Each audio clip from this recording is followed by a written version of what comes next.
Բնակարանային գողության վերաբերյալ հաղորդումը քրեական ոստիկանության Գեղարքունիքի մարզային վարչությունում ստացվել էր դեռևս մարտի 4-ին։ Լճաշեն գյուղի բնակիչը հայտնել էր, որ այդ օրը ժամը 8:30-ից մինչև 13:30, երբ իրենք բացակայել են բնակարանից, տեխնիկական միջոց կիրառելով բացել են հետնամասի եվրոպատուհանը եւ ննջասենյակից գողացել ոսկյա 14 զարդ ու 117,000 դրամ։ Սևանի քննչական բաժնում նախաձեռնվեց քրեական վարույթ։ Օպերատիվ հետախուզական միջոցառումների արդյունքում քրեական ոստիկանները ստացան հավաստի տեղեկություն, որ բնակարանային գողությունը կատարել է Երևանում հաշվառված, բայց հենց Լճաշեն գյուղում բնակվող 28-ամյա մի երիտասարդ։ Պարզվեց նաև, որ նա ոսկյա զարդերն իրացրել է Կոտայքի մարզի Առնջ գյուղի վարչական տարածքում գտնվող առևտրի կենտրոնի տաղավարներից մեկում։ Մարտի 13-ին երիտասարդը ներկայացվել է քրեական ոստիկանության Գեղարքունիքի մարզային վարչություն, որտեղ խոստովանել է արարքը։ Նույն օրը դատարանի որոշմամբ նրա նկատմամբ խափանման միջոց է ընտրվել տնային կալանքը։ Քրեական ոստիկանության թմրամիջոցների անօրինական շրջանառության դեմ պայքարի վարչության ծառայողները իրացնելով ստացած օպերատիվ տվյալները Մայրաքաղաքի Եկմայլյան փողոցում ապօրինի թմրամիջոց ձեռք բերելու, պահելու եւ իրացնելու հիմնավոր կասկածանքով ձերբակալելու համայնքային ոստիկանության կենտրոնական բաժին են տեղափոխել 39-ամյա մի տղամարդու։ Անձնական խուզարկությամբ նրա մոտ հայտնաբերվել է մեթամֆետամինի նմանվող զանգված։ Պարզվել է, որ տղամարդուն թմրամիջոցն իրացրել է 47-ամյա մի տղամարդ։ Հետագա միջոցառումներով նա հայտնաբերվել է Մայրաքաղաքի Պարոնյան փողոցում ձերբակալվել եւ իր Kia Magnish-ի մեքենայով հանդերձ տեղափոխվել կենտրոնական բաժին։ Նրա անձնական խուզարկությամբ հայտնաբերվել են բյուրեղանման եւ դեղնականաչավուն զանգվածներով փաթեթներ, որոնք ըստ տղամարդու մեթամֆետամին եւ մարիխուանա են։ Նախաձեռնված քրեական վարույթի շրջանակում դատարանի որոշմամբ խուզարկություն է կատարվել 47-ամյա տղամարդու բնակարանում։ Հայտնաբերվել են 4.64 գրամ մեթամֆետամինի եւ 12.26 գրամ մարիխուանայի նմանվող զանգվածներ։ Քրեական վարույթը շարունակվում է։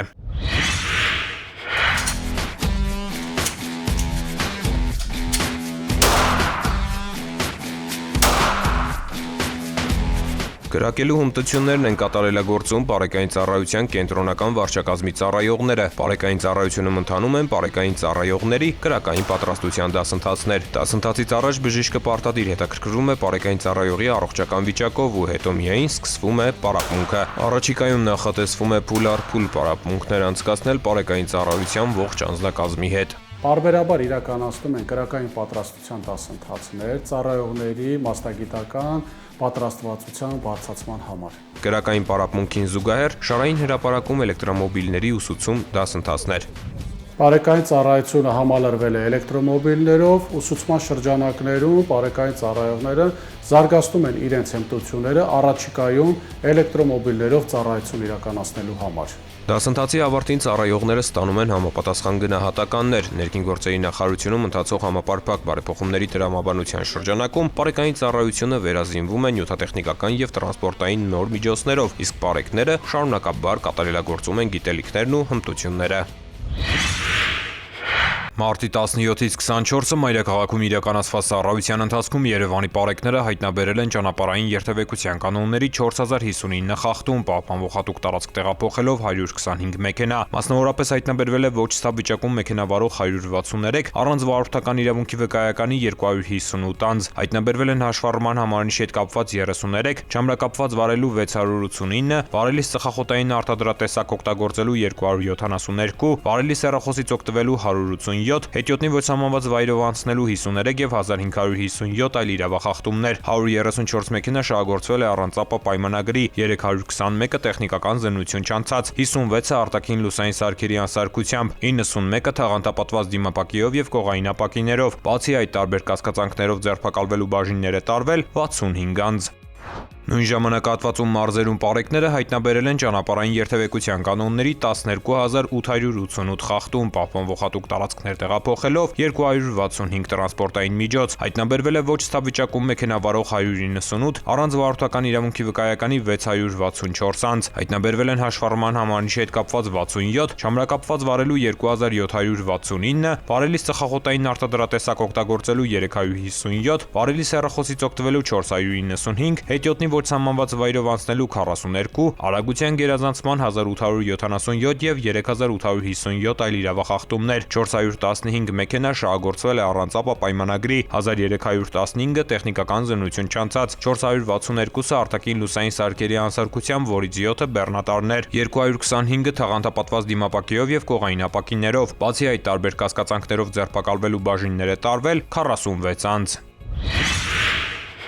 Տեսագրությունում պատկերված անձը որոնվում է նախաձեռնված քրեական վարույթի շրջանակում նրա ինքնության կամ գտնվելու վայրի վերաբերյալ տեղեկություններ ունեցողներին խնդրում ենք դիմել համայնքային ոստիկանության էրեբունու կամ մոտակա բաժին կամ զանգահարել 102, տեղեկություն հայտնող անձի գաղտնիությունը երաշխավորվում է։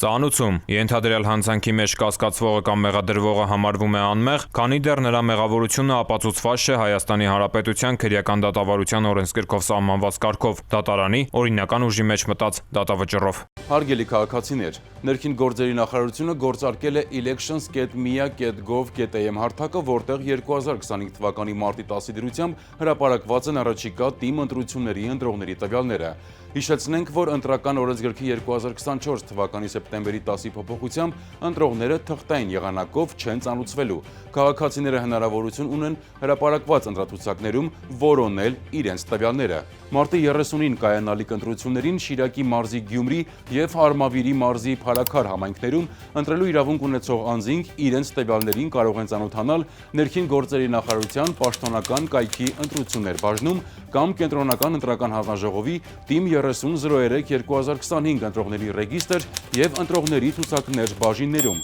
Կենտրոնական ընտրական հանձնաժողովի ՏԻՄ ընտրողների ռեգիստրի որոնմամբ հնարավոր է քարտեզի վրա տեսնել տեղամասային կենտրոնի հասցեն։ Հարգելի քաղաքացիներ, բջջային էլեկտրոնային ստորագրությունը կարող եք ակտիվացնել էլեկտրոնային կրիչ ունեցող և առանց կրիչի նույնականացման քարտերով։ Ձեր նույնականացման քարտի PIN և PUK կոդերը եզակի են և կորցնելու դեպքում վերականգնել հնարավոր չէ։ Սակայն եթե կորցրել եք դրանք, քարտը վերաթողարկելու կարիք չկա։ Նույնականացման քարտով կարող եք մոտենալ բջջային օպերատորի գրասենյակ և հեշտությամբ ակտիվացնել էլեկտրոնային ստորագրությունը։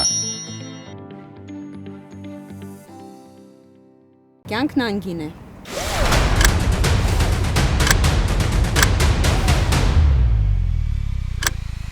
Ամրագոտին կյանքերը փրկում։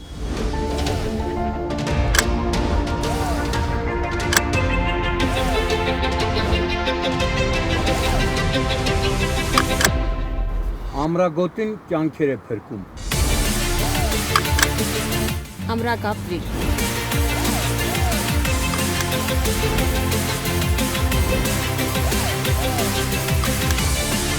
Ամրագոտին կյանք է փրկում։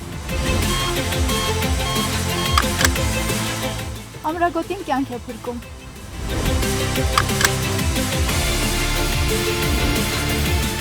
Ամրագոտին կյանք է փրկում։ Ամրագոտին Կյանք է փրկում։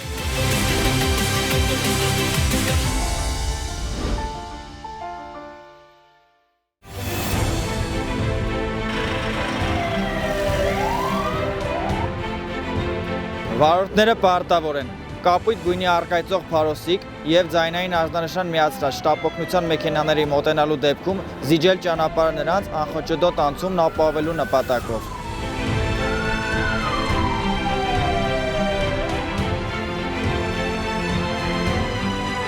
Ճանապարհը չզիջելը առաջացնում է տուգանքի նշանակում նվազագույն աշխատավարձի 20 չափով 20,000 դրամ։ Իսկ զիջելու ընթացքում որևէ իրավախախտում կատարելը այլ հնարավորության բացակայության պայմաններում վարչական պատասխանատվություն չի նախատեսում։ Զիջիր ճանապարհը, րոպեն կարող է կյանք արժենալ։ Հարգելի քաղաքացիներ, roadpolice.am համակարգում էլեկտրոնային ծանուցումը ակտիվացնելու դեպքում տեսալուսանկարահանող սարքերով արձանագրված տուգանքի գումարը կարող եք վճարել 20%-ով պակաս։ Կարևոր է իմանալ, որ 20% բոնուսային բաղադրիչի կիրառման էլեկտրոնային ծանուցման եղանակը չի փոխարինում SMS ծանուցմանը։ Տեսալուսանկարահանող սարքերով արձանագրված խախտումներով, եթե օրինակ պետք է նշանակվեր 10,000 դրամ տուգանք, ապա ծանուցումն էլեկտրոնային եղանակով ստանալու դեպքում կկիրառվի բոնուսային նվազեցում եւ տուգանքի չափը կկազմի 8,000 դրամ։ Օգտվեք թվային լուծումներից եւ վճարեք 20%-ով պակաս։